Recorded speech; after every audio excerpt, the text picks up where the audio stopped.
Good afternoon. I call to order the June 18th, 2024 regular meeting of the Minneapolis Heritage Preservation Commission. For the record, my name is Marie Bjornberg, and I serve as chair of the commission.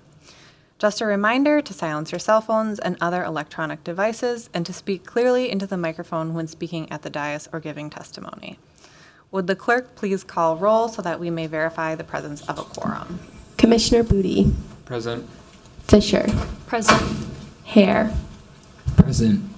Howard is absent. Corrado. Present. Maston is absent. Melblom. Present. Merrill is absent. Vice Chair Sandbolt. Present. Chair Bjornberg. Present. There are 7 members present. Let the record reflect we do have quorum and that Commissioners Maston, Merrill, and Howard provided proper notice that they have a conflict this afternoon and their absence is excused. Our first order of business is to adopt the agenda for this meeting. We will work from the agendas that are available by the clerk. I will go through the agenda and sort out which items will be discussed and which items will be put on the consent agenda to be approved as recommended by staff without further discussion. Item number 4 is 1711 University Avenue Southeast, Ward 2. This application is for a certificate of appropriateness. This item will be on consent unless someone wants to speak in opposition to or modify the staff recommendation. Item number 5 is 2532 Stevens Avenue, Ward 10. This application is for a certificate of appropriateness. This item will be on consent unless someone wants to speak in opposition to or modify the staff recommendation. Item number 6 is Washburn Fair Oaks Historic Design Guidelines Update, Ward 10. This item will be discussed. This is the proposed agenda. Consent agenda will include item number 4, 1711 University Avenue Southeast, Ward 2, and item number 5, 2532 Stevens Avenue, Ward 10. Is there any opposition from commissioners to the staff recommendations for these items? Is there anyone in the public that wishes to speak in opposition to these items? What is the recommendation for that one? So there's 2 items on the consent agenda. That is item number 4, 1711 University Avenue Southeast, 2532 Stevens Avenue, Ward 10. And the agendas with the recommendations are at the clerk's desk.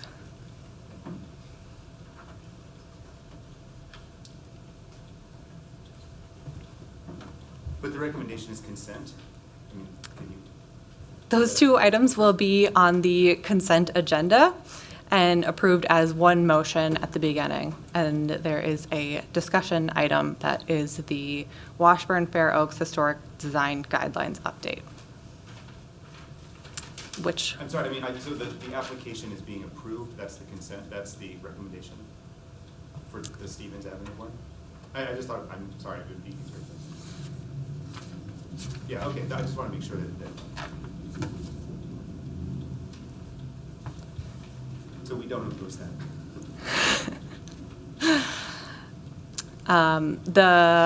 Just to reiterate, the following item will have staff presentation, public comment, and commission discussion and action, which is item number 6, Washburn Fair Oak Historic District Design Guidelines Update, Ward 10. Commissioners, may I have a motion to approve the proposed agenda? Melblom moves. Thank you, Commissioner Melblom. Sandbolt seconds. Thank you, Commissioner Sandbolt. Any discussion? All in favor, say aye. Aye. Aye. Those opposed, say nay. Any abstentions? The agenda is approved. Our next order of business will be to approve the minutes from our June 4th, 2024 meeting. May I have a motion to approve those minutes? Hare so moves. Thank you, Commissioner Hare. Melblom seconds. Thank you, Commissioner Melblom. Any discussion?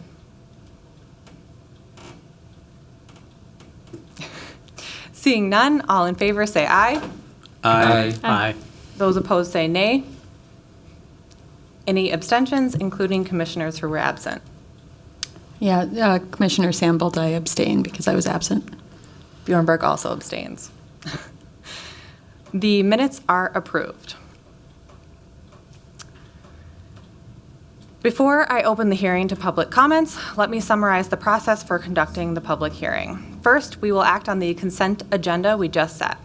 Once items on the consent agenda are approved, the commission is done with those items and applicants may contact the planning staff tomorrow about next steps. After the consent agenda items are approved, we will take the remaining agenda item, planning staff will present its report, and commissioners may ask questions of staff. Then I will open the public hearing and we will invite public comment. If you wish to speak, you need to do two things. Be sure to sign up on the sheet over by the clerk. If you haven't done this already, you can do so afterwards. When you come up to testify, you must state your name and address for the record. Please keep your comments specific to the application before us. After the public comments are complete, I will close the hearing and commissioners will deliberate and act on the item before us. For the consent agenda, I will now open the public hearing on the consent agenda items, which are items number 4, 1711 University Avenue Southeast, Ward 2, and item number 5, 2532 Stevens Avenue, Ward 10. Again, do commissioners oppose the staff recommendations for these items?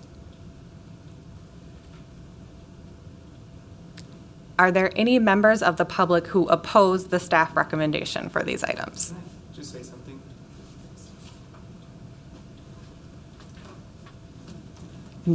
Please state your name and address. Gregory Berry, 2534 and 2536. The reason we came is we just wanted to emphasize that we don't like the idea that the city is asking our permission for them to do work on their house. Just because we're within 100 yards, it doesn't make any sense. So we're here to oppose the idea that you're even asking the public for input on this. I mean, if he has to do work on his home, he has to do it. And if it's a historical matter, why do the people that are 100 yards away have some kind of a better opinion about the historicity of his improvements than anyone else? So what I would like to oppose is anyone ever having to come and this committee ever opposing someone trying to do work on their house in our area. Thank you for your comment. And please make sure to sign up on the sheet.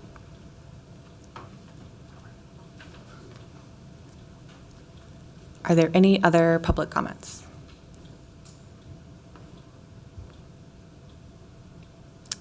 Seeing none, I will now close the public hearing on the consent agenda items. May I have a motion to approve staff findings and recommendations for these items? Fisher so moves. Is there a second? Sambold seconds. Thank you, Commissioner Sambold. Is there any discussion? Seeing none, all in favor say aye. Aye. Those opposed say nay. Any abstentions? These items are approved as recommended by staff on the agenda. Applicants may contact planning staff about next steps. Our next item is item number 6, Washburn Fair Oaks Historic District Design Guidelines Update, Ward 10. Staff report is presented by John Hedstrom. Good evening, Madam Chair, members of the Commission. My name is John Hedstrom, and I'm very pleased to be back before you this evening with a request to adopt an update to the 1976 Minneapolis HPC's Washburn Fair Oaks Historic District Design Guidelines.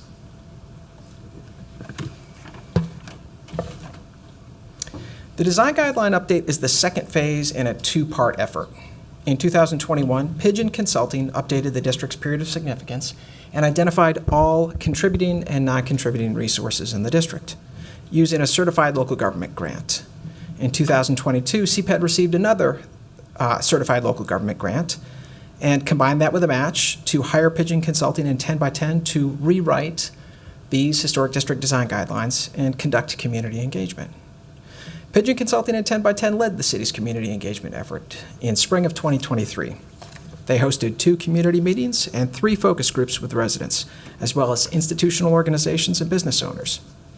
Following completion of a full draft of the design guidelines in June of 2023, CPED put the design guidelines draft online for a 30-day comment period. While some commenters felt the design guidelines were clear, others felt the guidelines were overwhelming, so staff reduced and clarified aspects of the guidelines in response. We brought these to you in November of 2023 and have since returned and responded to your comments with a revised draft that we hope you will adopt this evening. We're also pleased to have received an endorsement from the State Historic Preservation Office in April.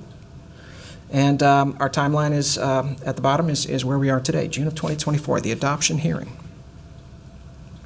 The revised design guidelines have been organized to include design guidance for existing buildings and new construction.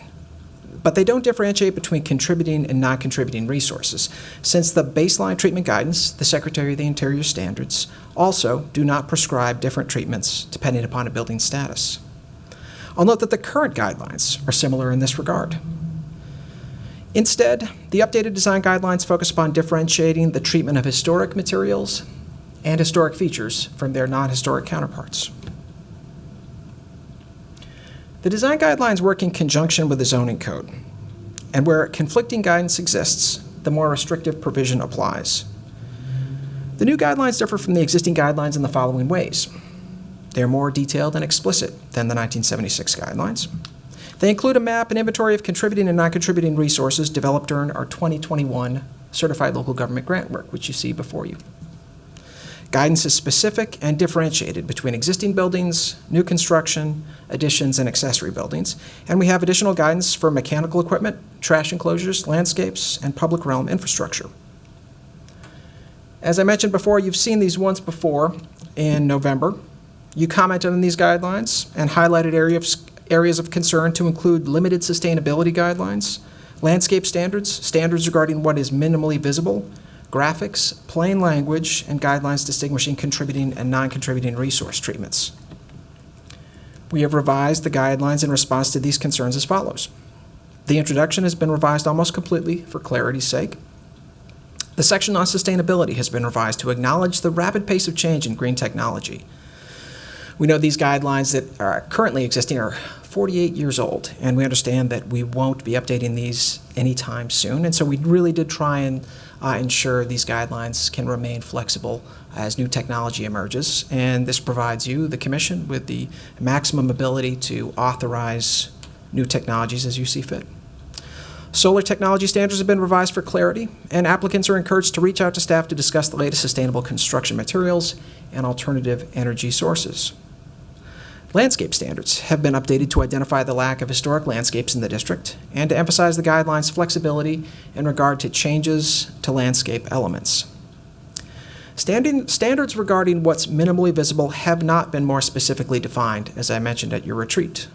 Applicants, therefore, retain the initiative to screen intrusive features in creative ways, and you, the Commission, retains the ability to require additional measures as necessary, giving you and applicants the maximum amount of flexibility in this particular area. Images taken from within the district have been added to illustrate key points. The text of the guidelines was revised to simplify concepts and reduce technical language. For example, plain language summaries of each of the Secretary of the Interior standards have been added, for standards for rehabilitation have been added in a section, and you can see one example here outlined in red. As I mentioned before, we're pleased that SHPO has expressed their support in an April 2024 letter. We have not received public comments on these design guidelines since our first full draft was published 1 year ago. Therefore, you won't see any additional comments in your packet. For these reasons, CPED recommends that the Heritage Preservation Commission adopt staff findings and adopt the Washburn-Fair Oaks Historic District Design Guidelines. I'm available for any questions you may have.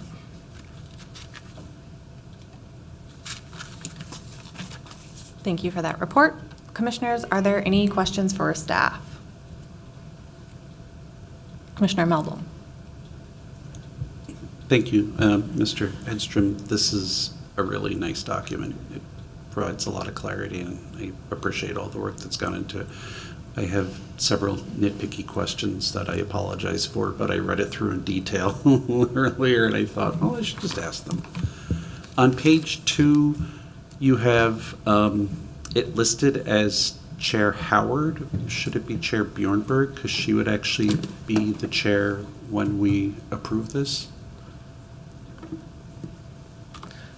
I don't need to look at that to say, I think you're correct. We in historic preservation are so committed to and obsessed with history that maybe we overlooked that one point. But thank you for pointing that out. We will make that change. Well, we like being obsessed. So on page 9, it talks about, which is 5 of 33 of the actual document, but page 9 of the PDF. It talks about the Fair Oaks Apartments, which I went to St. Stephen's for 15 years in the neighborhood, and I've been to the Art Institute many, many, many times.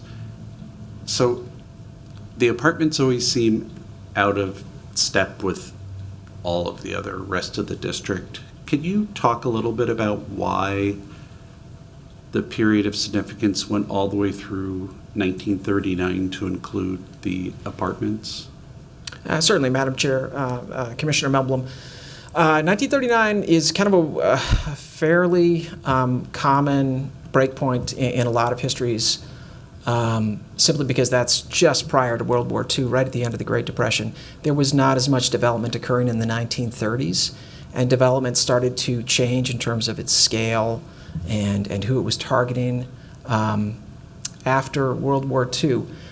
You see with 1939, following 1939, a real break in the historic district in terms of development. I'm trying to remember the dates, but I don't think there was another extant building constructed until maybe 1951. So there was a real large gap there. And once you get to that more post-war era, modern architecture starts to contrast a bit markedly with some of the earlier late 19th and early 20th century architecture. And Fair Oaks Apartments is a decent representation of that transition. Okay, that makes sense. On the next page, page 6 of 33 or page 10 of the PDF, it says, at the bottom, it says primary elevations are primary elevations face public streets while non-primary elevations do not. And my experience in applying standards is often sides of buildings, or at least portions of sides, can be considered primary facades. And so I'm wondering if that should be stated here so people understand that if you have let's say you have a house and it's got a lot of space around it, the sides sometimes can be as visually important as the front in kind of creating or connoting the historic character. So I don't know if maybe I'm off base on that, or is that something that would help this in adding that note? Chair Bjornberg and Commissioner Melblom, that's a really good point. For the sides of buildings that are highly visible and do, retain some historic and especially ornate features, that can be a really important consideration. It's tricky to know, whether to come up with a standard like that, something that can be visible from the street. You talked a little bit about that. Minimally visible from the street standard. I think we came up with this standard because it's one way you can go with it, but also on the fairly narrow lots that we have here. There certainly are some homes that are built on larger lots and where you have more expansive views of them. I'm thinking just north of Mia, for example. But with the fairly narrow lots that we have, it seemed like a good line to draw there. Of course, we still have standards regarding preservation of historic features, and so we hope that will cover any gaps. The only reason I mention it is if this is I like the attempt that you're trying to say things in common language, because I think that will help certainly homeowners, but even people, institutional owners in the neighborhood. And so that stood out to me in thinking like, okay, that's something as an architect that I've had to deal with where somebody didn't think that the side elevations would be considered primary, and they were. So we had to kind of reapproach something than how they had conceived it in their head. And I'm wondering if it might be good guidance for people here to like at least make them aware of that possibility. Because otherwise I think they may just feel like it's just the street facade that's important and they can kind of do anything they want on the sides of their homes, which is not always the case. Yeah, that's a great point. I'm hopeful too that the narrow lots will minimize, say, additions, for example, the narrowness of the lots, but still allow, in some instances, perhaps an additional window to be placed, provided it's not going to be, taking out something very ornate or very historic. Hopefully, a standard like this can thread the needle in terms of your intent and trying to come up with guidelines that are transparent and easy to administer. Okay. On page 10 of 33, which is page 14 of the PDF, item 1.17, storm windows and I guess in screens. Is there any concerns that you all have about having storm windows?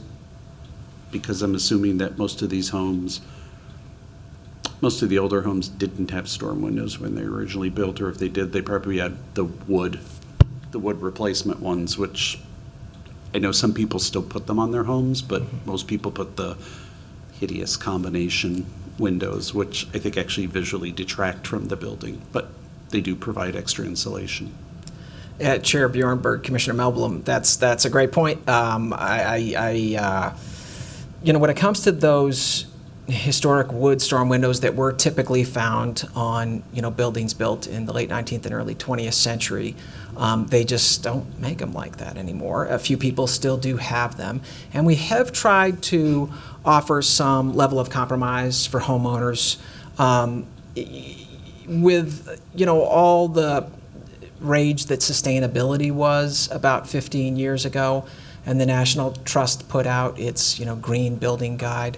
One of the arguments the Trust tried to make, and that we here in Minneapolis followed or tried to, back up, was the idea that the R value, the improved insulation that you can gain from a modern, insulated glass replacement window is minimally different and certainly not worth your money, not worth the investment, when compared to a historic double hung wood window with a storm window atop it. So that was a compromise that we made in line, with sort of our federal colleagues quite some time ago, and we're hopeful that these standards won't cause any out-of-character development. And I think if you look around the district, you can see some examples where this has worked well, certainly a lot better than the 1960s and 1950s anodized aluminum, unpainted, very bulbous storm windows. We're really trying to get away from that. And so we typically have standards that require these new storms, even if they do happen to be of some composite materials or fiberglass. We do try and have them be minimally protruding, creating as few shadow lines as possible, having that one meeting rail in the center to try and resemble those historic hung wood storm windows as much as possible. Okay, thank you. And I have one last question.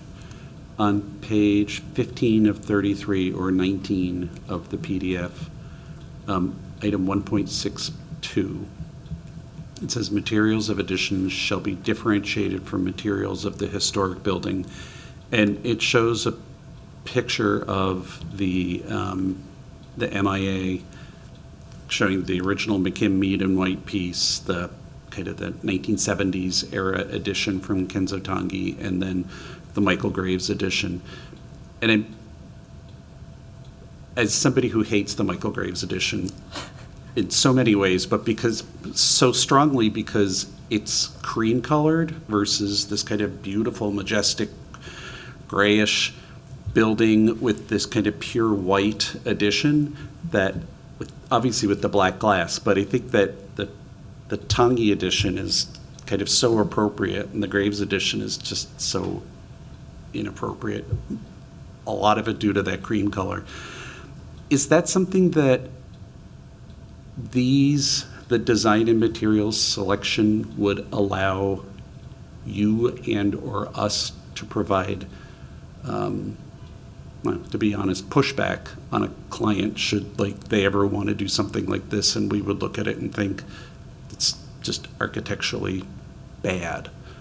So it's a little bit of a subjective value question, and I recognize that we're not supposed to design, but we are supposed to represent, I think, visual continuity and maintain a certain level of visual quality in the district by design, so to speak. So just wondering do you think there's enough meat in here to be able to push back and guide people to make better decisions? Where in this case, it probably wouldn't even be a cost decision. It would be a little bit more of asking somebody to fine-tune the aesthetics. Commissioner or Chair Bjornberg and Commissioner Melblom, yes, I do think so. And I hope that you'll see in areas of the design guidelines, here and perhaps elsewhere, where there are things left unstated. In my mind, that provides you, as well as applicants and their architects, for example, to come forward and make the best case for what is compatible with the character of the historic district when it comes to new additions or new construction itself. It does allow a decent amount of latitude there. Materials as well as design are certainly things you all can take into account. You all reviewed at a committee of the whole meeting a proposal in this district by MCAD, directly south of the Minneapolis Institute of Arts. You did review a proposal for a new student center there. It was more modern, certainly utilized different materials than were traditionally seen in the district.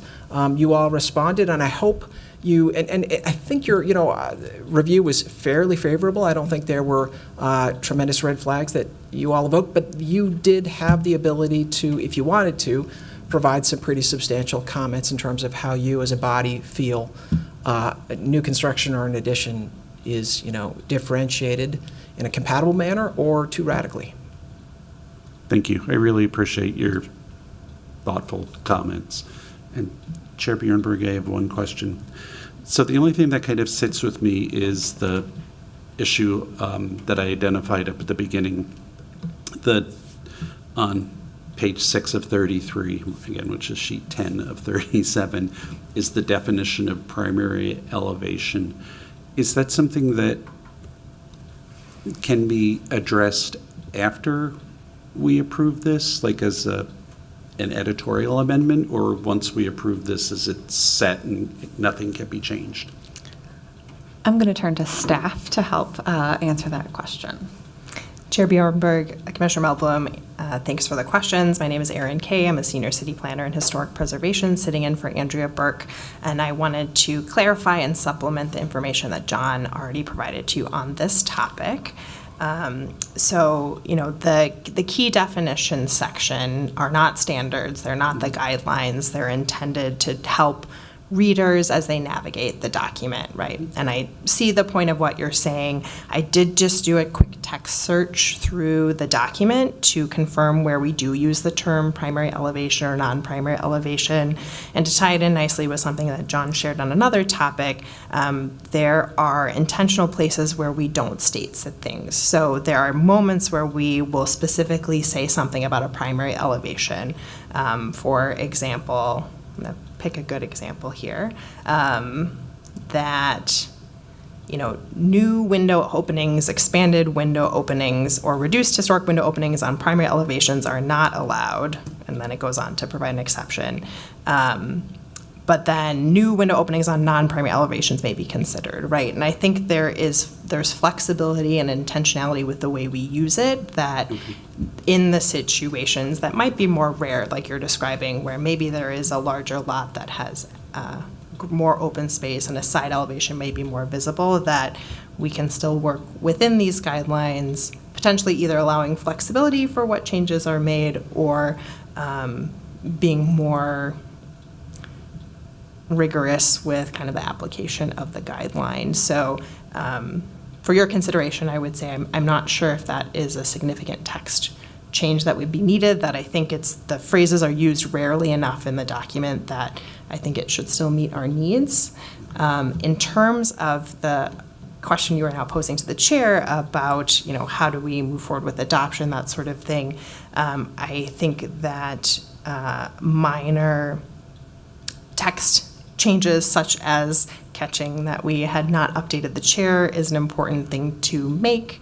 There may be, if there are any other typos like that, I think you can mention that with your if you choose to adopt the design guidelines tonight. More significant changes may, if those are requested, may need additional time to consider that. Okay. Thank you.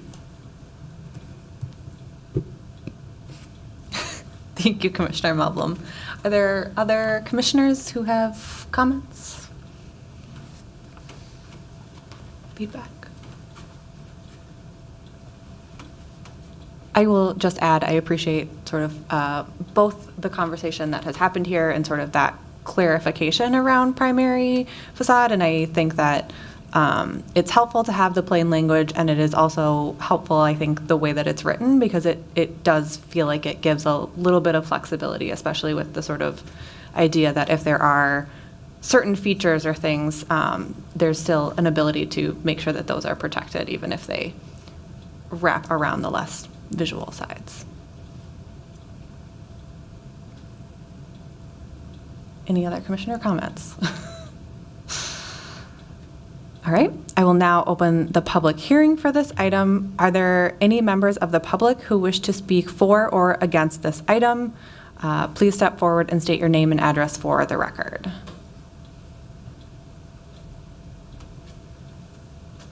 Hi again.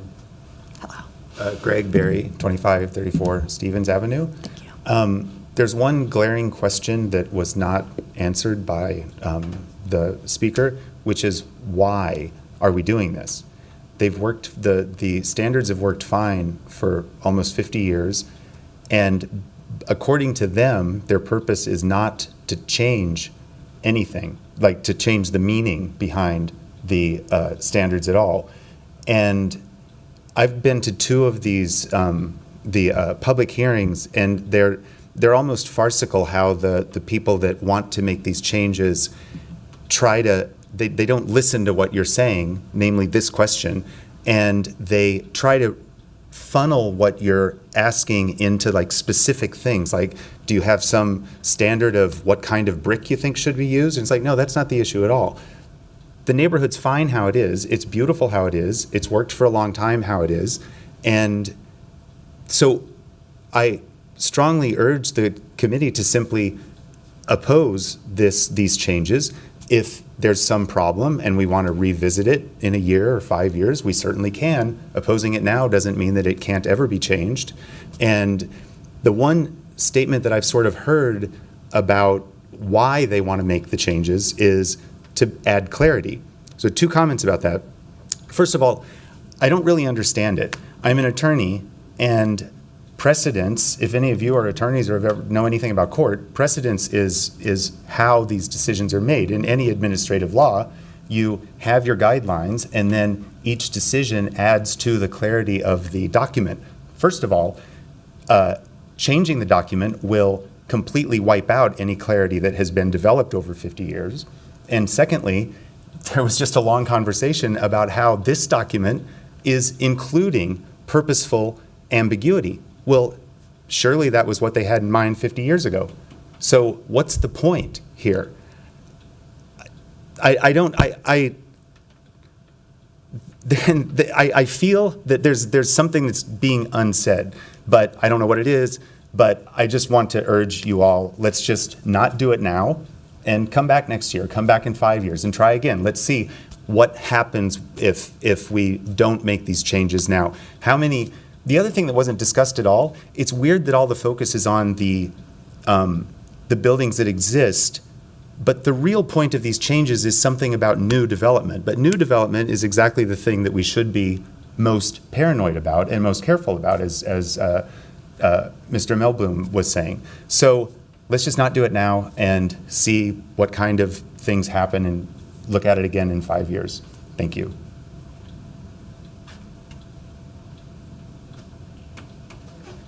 Other members of the public? Please state your name and address for the record. Hi, Tyler Brenton, 2532 Stevens Avenue. I, generally speaking, support the changes that are included in this. I appreciate the revisions that are looking to incorporate the use of new technologies for sustainability purposes. We are in one of the historic district areas that has a high rate of energy poverty, so I see that as a welcome change. The one thing that I had spoke about in some of the community meetings in the past was related to a better understanding of what options are for lead remediation. Obviously, lead's a pretty serious issue, and I do appreciate that there's a clause in one of the first pages here. I don't remember exactly where. I apologize. I don't have all of the pages noted, but that it said basically you could reach out to the historic district to discuss what your remediations and replacement guidelines are. My specific concerns would obviously be related to pieces that have moving parts. So windows, doors, those are the areas that represent the most pathway for potential exposure for children and the rest of us. I didn't really see, and maybe I just missed it, but I didn't really see any meaningful changes in what the actual replacement guidelines for windows or doors would be moving from the old standard to the new standard. I think it's reasonable that a homeowner would be able to meet a set of aesthetic criteria that would keep it congruent with what the historic district is looking like, but would be able to opt to do that replacement. When we purchased our home 3 years ago, we had an environmental risk assessment done. Somebody came through with an XRF gun, they swabbed our window trays, all this sort of stuff. And we do a lot of cleaning. We make sure we're really fastidious about it. We have a toddler. But I would feel a lot better if I was able to replace the window in his room. It's got lead all over it, and another coat of paint's not going to totally fix that. It can, mask it for a little bit. I just think that would be my one kind of comment. I think it'd be a good addition to the guideline to be able to have that done. I'll also point out that there are a number of districts, and I know this is only Washburn Fair Oaks, there are a number of historic districts where if you look at the census tract, elevated blood lead levels reporting for children, I think there are 4 historic districts that have pretty substantially higher than what the median is for the city. Correlation's not causation. I get it. These are old houses, right? But if there's anything policy-wise that we're doing that's leading to lead exposure, something that is incredibly neurodegenerative for children, I think that we should remediate that. So, thank you. Thank you for your comment. Are there any other members of the public that wish to speak?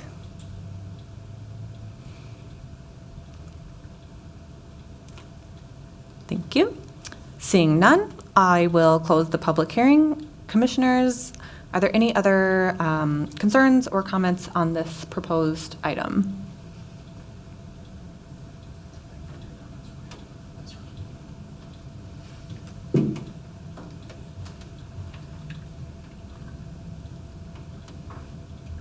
Commissioner Sandbolt? Yeah, I do want to make some comments about, in response to some of the public comments we heard tonight.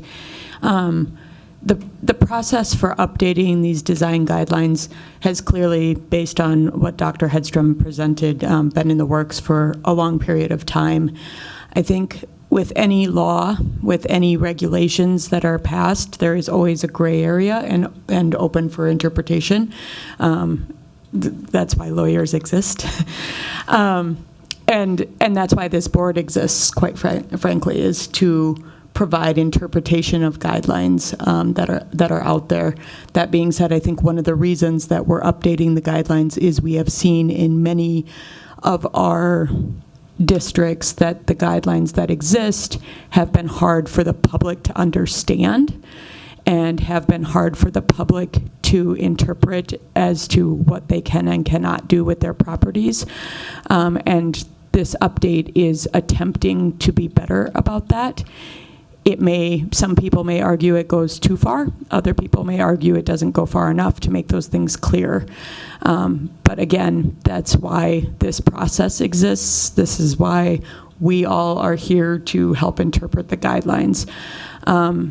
We need guidelines, and we need them to be as specific as we can while still allowing for future changes.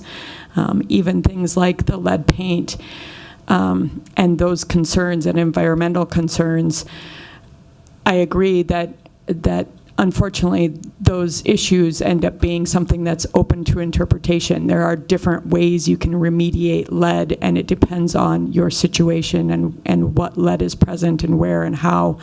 And I've seen in the years that I have sat on this commission, different things come in front of us and us having different actions for different homes because there are different conditions and what makes sense for that property, and what remediation techniques are compatible with the guidelines with the Secretary of the Interior standards.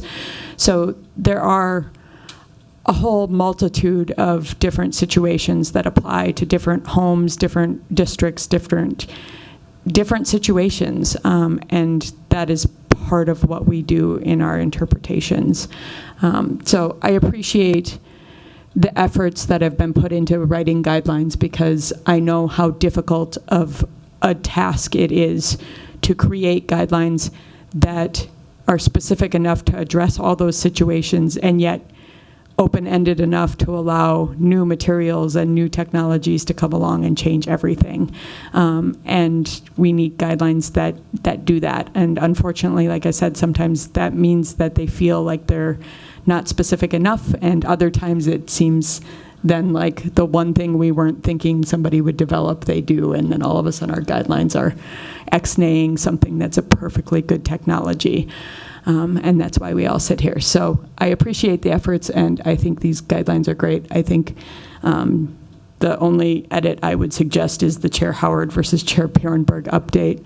Other than that, I'm in full support of us passing these historic district guidelines tonight. Thank you, Commissioner Sandbolt.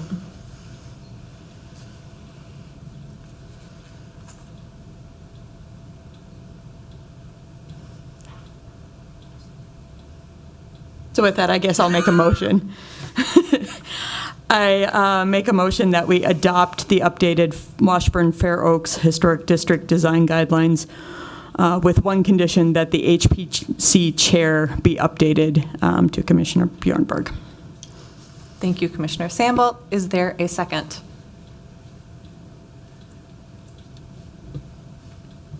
Commissioner Hare seconds. Thank you, Commissioner Hare. Any further discussion? Commissioner Melblom? I'd like to ask, my fellow commissioners, if you all would consider adding a second condition that we ask the staff to consider adding some language to better define a primary facade from a non-primary facade. So I don't think we should compel them to make a change, but I'd like them to at least consider it.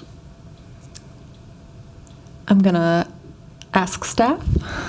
Chair Bjornberg, Commissioner Melblom, one thing I forgot to mention in my earlier response is that that definition of primary elevation does come from the zoning code, which is why it is worded that way.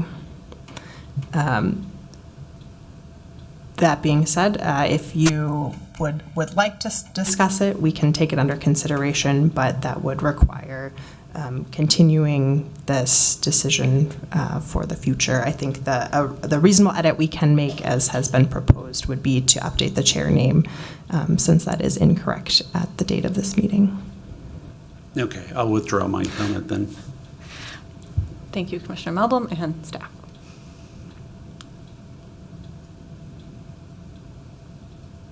Okay, seeing no further discussion, would the clerk call the roll? Commissioner Booty. Aye. Fisher. Aye. Hare. Aye. Corrado, Aye. Malblum, Aye. Vice Chair Sandbolt, Aye. Chair Bjornberg. Aye. There are 7 ayes. That motion passes. That concludes our public hearing items. Do staff have any announcements? Thank you, Chair Bjornberg. I do have a couple of announcements for you. The first is related to our 5th Street Southeast resurvey project. We held our second community engagement meeting last Thursday and gave a presentation with the consultant who shared their findings, which includes a recommended period of significance and recommendation of contributing and non-contributing resources. We, again, had good discussion with residents about the district and what these results mean and how we'll use it moving forward, and we'll be wrapping that project up this summer. My second update is related to the Minneapolis African American Historic and Cultural Context Study Project.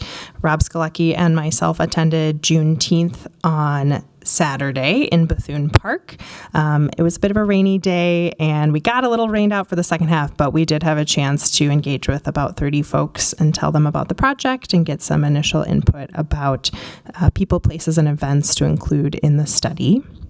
And then my last update is about the African American Heritage Work Group. First, we'd like to thank Vice Chair Sandbolt for participating in the interview process. We so appreciate it.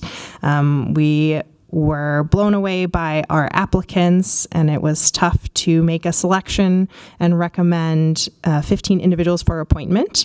Those 15 individuals were brought forward to the City Council's Business, Housing, and Zoning Committee this afternoon and were approved. And so they will continue through the appointment process to full council and the mayor in the next 2 weeks. So we will continue to update you as that progresses. That is all. Thank you. That's exciting. Do commissioners have any announcements? Commissioner Sandbolt. I just want to chime in and say that sitting in those interviews was a very inspiring process. There were a lot of great applicants, and it was really rewarding to hear the applicants and their thoughts already starting to come through. And so I'm really excited to see what comes out of that study and that engagement process. Thank you, Commissioner Sandbolt. Any other commissioners? With that, we have completed all items on the agenda for this meeting. I will ask if there are any other matters to come before this meeting. There being no other business and without objection, I will declare this meeting adjourned. The next regular meeting of the HPC is July 9th, 2024. Thank you.